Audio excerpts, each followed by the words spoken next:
Selamat datang di Podcast Kloset, hiburan suara bagi para kaum muda trendy dan masa kini. Balik meneh ambek aku, Theo.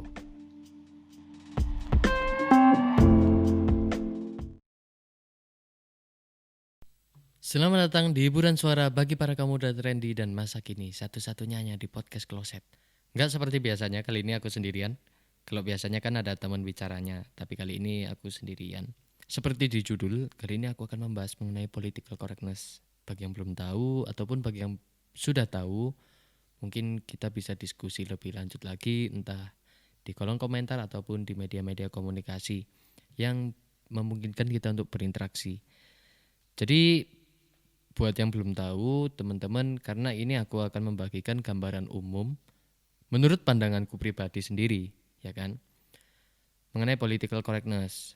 Karena memang sangat sulit sih untuk memahami political correctness secara teorinya, tetapi dalam prakteknya kita sangat mudah menurutku. Jadi acuan yang aku gunakan sebagai landasan dalam membuat video ini, aku mencari dari sumber-sumber yaitu internet. Jadi yang pastinya, yang teratas pastinya Wikipedia dong. Menurut Wikipedia, political correctness adalah kebenaran yang digunakan untuk menggambarkan bahasa, kebijakan, atau tindakan yang dimaksudkan untuk menghindari pelanggaran atau kerugian bagi anggota kelompok tertentu dalam masyarakat. Ruang lingkup dari political correctness yaitu terhadap publik dan juga media.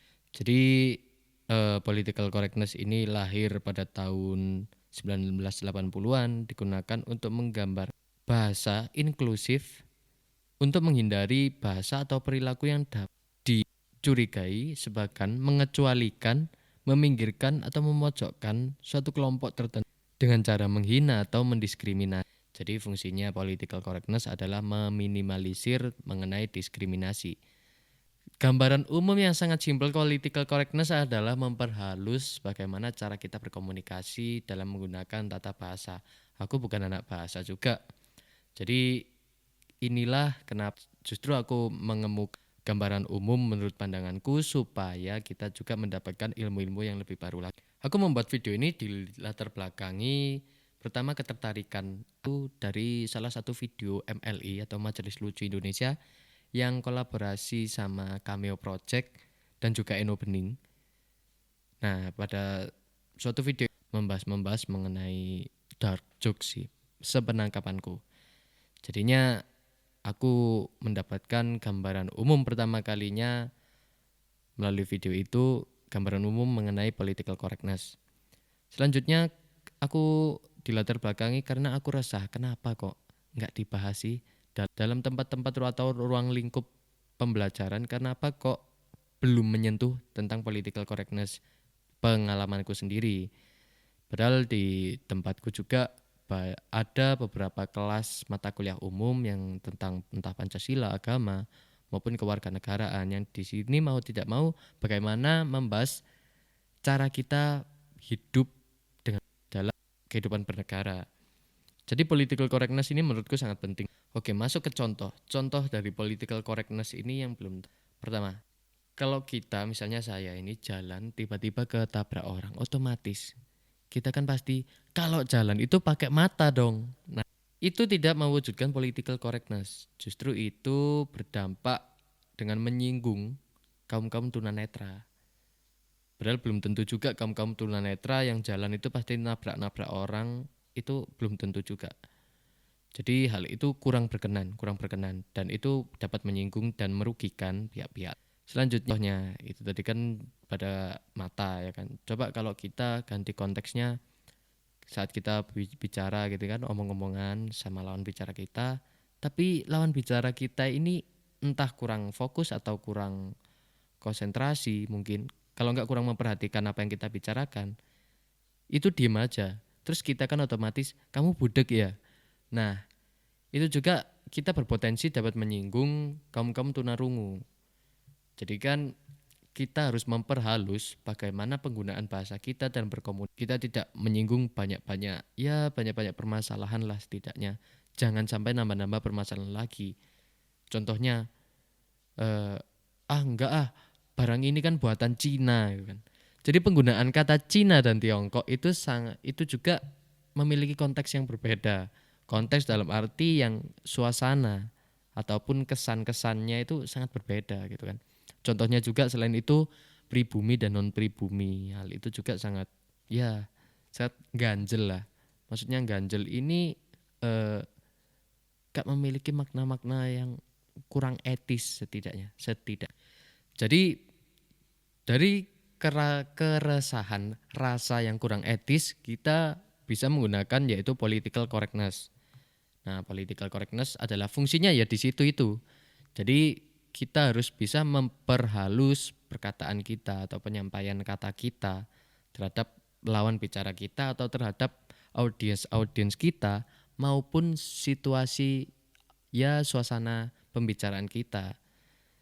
Jadi political correctness ini memang tepatnya itu saat digunakan dalam em, situasi-situasi yang sangat formal gitu kan. Tapi kita nggak salah juga kalau mempraktekkan political correctness ini pada situasi yang non formal. Itu nggak masalah juga kok. Justru kalau Anda pintar-pintarnya untuk mencari celah, membuatnya sebagai bahan entah bahan pembicaraan atau bahan jokes atau bahan edukasi yang baru, itu pun cukup baik juga dan juga feedbacknya atau umpan balik yang dapat dirasakan sesama kita itu justru semakin banyak. Jadi pertama kita membahas mengenai itu tadi yaitu political correctness, dan political correctness itu aslinya hanya memperhalus sih. Meskipun tujuannya sama. Kalau contohnya di luar negeri political yang tidak menerapkan political correctness itu adalah kata-kata niga. Oke, saya sebut niga. Jadi itu ditujukan kepada isu-isu rasisme terhadap orang berkulit hitam, ya kan? Itu yang ya sangat kurang etis, tapi ya tidak bisa kita pungkiri kalau kata-kata niga tersebut itu eh, sering kita jumpai di meme atau dimanapun, ya kan? Selain itu kita hitam di atas putih juga. Jadi ya kita memang kadang-kadang sensitif sekali. Kita jujur saya kadang-kadang mengatakannya itu sedikit sensitif sekali terhadap itu. Pasti kita itu merasakan kayak ganjel gitu kan dalam hati. Jadi selanjutnya kita akan membahas dampak yang dilahirkan political correctness, ya kan. Ini secara langsung atau tidak langsung, tapi saya ya mungkin bisa anda implementasikan sendiri sih, yaitu munculnya SJW atau Social Justice atau ya bahasa Indonesianya pejuang keadilan sosial. Tapi banyak hal yang sangat disayangkan cenderung ke sini itu semakin menyimpang. Justru SJW ini justru untuk membela kepentingan tertentu malahan. Kepentingan dalam arti kepentingan politik tertentu. Politik bukan political correctness, tapi politik entah kekuasaan atau ya lain-lain lah. Itu sangat disayangkan untuk keberadaan SJW. Karena semakin kesini kadang-kadang beberapa oknum yang memiliki nama besar yang dilabeli sebagai SJW ini kadang-kadang menyimpang. Dan si oknum ini merasa, loh aku kan bukan SJW. Nah itu kan kita kan serba repot. SJW ini aslinya SJW itu kalau kita bahasa Indonesia kan yang sangat simpel adalah aktivis. Jadi almarhum Munir apakah SJW? Pasti SJW. Menurut saya ini semua pandangan saya ya kan. Karena aktivis sekali itu almarhum Munir, dan juga pada tahun itu banyak aktivis-aktivis juga yang entah meninggal ataupun masih hidup untuk memperjuangkan contohnya feminisme juga. Tapi tergantung kita semua mau menanggapi pemahaman-pemahaman tersebut, entah pemahaman mengenai HAM, pemahaman mengenai feminisme. Tetapi saat kita mengutarakan pendapat kita harus tetap menggunakan political correctness. Jadi kita harus lebih sopan lah menyampaikan pendapat kita. Itu sangat perlu sih political correctness. Enggak, ya itu tadi yang saya bilang, enggak cuma formal aja tapi informal juga kita harus lebih menggunakan political correctness karena ini sangat penting sih. Dan contohnya dalam kehidupan yang nyata saja. Kita misalnya saya dan teman saya, kita ini cuma ngobrol berdua, tetapi audiensnya dan suasananya itu pun berbeda gitu kan. Suasananya itu pun dapat berdampak langsung loh dari apa yang kita interaksikan terhadap lawan bicara kita ini, dan itu juga sangat harus kita perhitungkan karena setidaknya kita tidak menyinggung perasaan-perasaan orang lain. Contohnya kita berada di pecinan atau kampung pecinan gitu kan, kita enak-enak ngobrol di situ dan kita membahas mengenai contoh ini, oh, orang Cina itu gitu ya, terus kalau nggak gitu kita ke Kauman atau kampung-kampung atau daerah tempat tinggal orang Arab, oh, orang Arab itu gitu kan. Nah, itu kita nggak mewujudkan political correctness, justru kita membuat perpecahan di situ. Oke, jadi political correctness itu harus penting. Selain itu political correctness itu tergantung pada diri kita masing-masing. Contohnya, saya membicarakan, saya harus paham mengenai apa selanjutnya yang akan saya bahas dan bagaimana cara saya menyampaikan dengan benar tanpa menyinggung orang lain. Sedangkan jika kita sebagai pendengar, kita harus bisa mendengarkan dan menyaring bagaimana yang baik, bagaimana yang tidak baik, dan bagaimana kita membenarkan hal yang tidak baik itu. Selanjutnya, jika kita sebagai media tengah-tengah atau media penjembatan antara dua pihak, kita juga harus menyampaikan pesan tersebut, inti dari pesan tersebut secara baik juga, dan tanpa membuat bahasan-bahasan yang baru lagi. Jadi political correctness ini sangat penting dalam kita berkomunikasi. Political correctness ini dapat kita terapkan, tapi kembali lagi ke masing-masing penggunanya. Ingat, kembali lagi ke masing-masing penggunanya. Ini pemahaman saya. Yang pertama, menurut saya adalah kuasai lingkunganmu. Jadi kuasai dalam dan tahu dan itu menguasai lingkunganmu. Oh, bagaimana sih kondisinya saat aku berbicara mengenai hal ini di suatu tempat ini. Itu sangat penting. Selanjutnya adalah lihat konteks pembahasanmu. Jadi bagaimana kita membahas yang etis di suatu lingkungan lingkungan itu tadi. Ketiga adalah lihat audiens, lawan bicara, lingkungan atau situasi dan seterusnya. Oke, jadi lebih ke permasalahan konteks-konteks. Yang keempat adalah pahamilah tingkat kesensitif. Ini sangat penting. Kita pertama harus menguasai lingkungan, sekalian kita juga harus memahami tingkat sensitifannya. Gimana sih di tempat ini sensitif nggak kalau kita akan membahas sesuatu bahasan yang ini. Dan kita nggak boleh asal-asal ngomong, ya memang ini pun, wah aku kan kalau di tempat gini kan ngomongku aja, senyamannya aku ngomong, secocoknya aku ngomong aja. Pasti kalian juga harus memikirkan tentang political correctness ini. Jadi nggak boleh kalian juga gampangin, nggak boleh juga kalau kalian ini terlalu memberat-beratin tentang political correctness. Jadi kalian ini jadi orang freak malahan kalau memberatkan political correctness. Oke. Jadi semuanya tergantung pada diri kita sendiri. Bagaimana kita menyikapi, dan itu juga kita harus memberi dampak terhadap lawan bicara kita dalam menyikapi suatu permasalahan-permasalahan yang mungkin ada sedikit bersinggungan mungkin dengan hal-hal yang sangat sensitif. Jadi mengenai, contohnya gini deh. Contohnya hal yang sangat sensitif adalah dark jokes atau dark comedy. Jadi menurut saya penggunaan political correctness terhadap dark comedy ini tergantung bagaimana konsep pemahaman kita sendiri-sendiri. Ada yang bilang dark comedy ini adalah nggak apa-apa dong, nggak apa-apa. Ada yang, oh jangan dong. Ini kan nggak etis. Semua itu tergantung dari kita dan tergantung dari perspektif bagaimana orang yang kita. Jadi saya ambil contoh mengenai dark comedy. Contohnya yang saya lihat di video MLI yang menjadi dasar acuan saya juga ini, hal yang dapat saya ambil adalah kita harus mengetahui bagaimana kondisi yang akan kita tuju, pembahasan yang akan kita tuju. Jadi kalau kita akan membahas orang dalam arti berkebutuhan khusus, kita harus mengerti bagaimana kondisinya juga. Kita lebih baik komedi itu yang jujur. Kalau ini dalam penggunaan komedi loh ya, kita lebih baik menggunakan bahan-bahan yang jujur, yang tidak mengada-ngada, yang selama itu real, yang nyata. Dan juga kamu harus pahami perspektif dari objek yang akan kita tuju itu, si subjek yang akan kita tuju. Jadi kita harus bisa menempatkan diri kita terhadap semua pihak. pada penggunaan dark comedy yang saya petik dari salah satu video MLI tersebut. Pada video MLI tersebut yang saya lihat menggunakan dark joke dengan objek atau subjeknya itu terhadap orang yang berkebutuhan khusus. Sedangkan saat setelah setelah memberikan jokes tersebut, mewawancarai si orang tersebut kadang-kadang nggak merasa tersinggung, justru SJW-nya itu yang merasa tersinggung.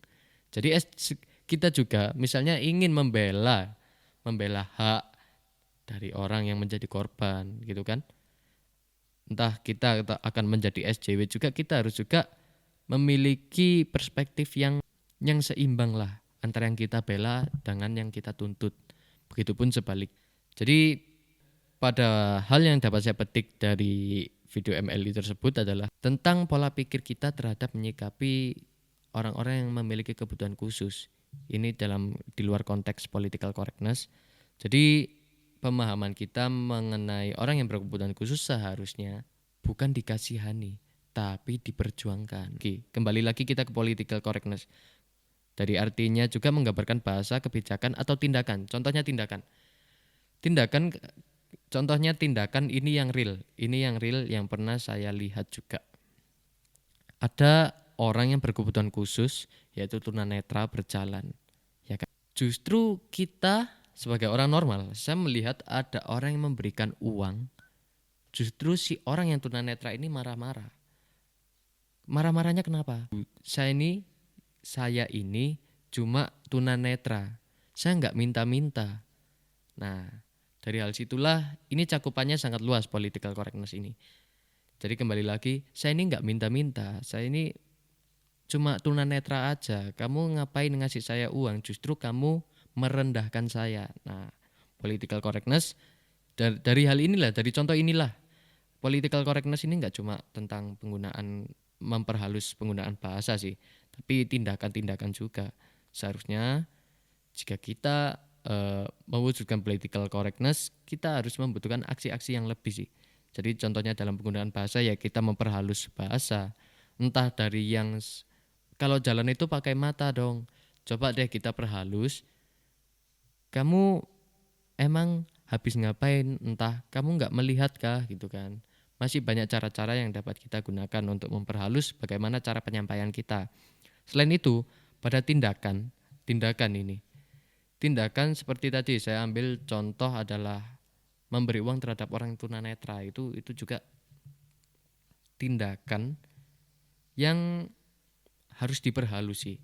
Lebih baik kita menuntun orang tunanetra tersebut atau menghindarkan dari kalau misalnya trotoar ini memiliki jalan-jalan berlubang lah atau apalah, kita lebih baik tuntun aja daripada kita kasih uang gitu loh. Bukannya kita pelit, bukannya apa, tapi lebih membutuhkan rasa diperjuangkan, bukan rasa dikasihan.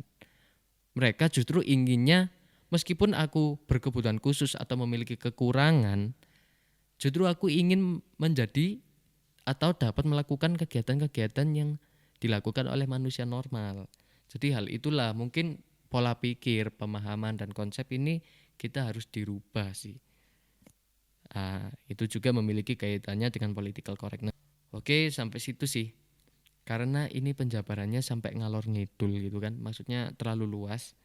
Jadi teman-teman bisa pahami sendiri dan mungkin bisa cari-cari sendiri. Terima kasih yang sudah menyaksikan. Kalau konten ini bermanfaat, jangan lupa klik like, komen, dan subscribe-nya. Enak. Ke YouTuber. Oke. Jangan lupa yang tadi aku ngomong, kalau mungkin kalian memiliki pandangan tersendiri bisa langsung ke kolom komentar. Oke? Terima kasih. Sampai jumpa.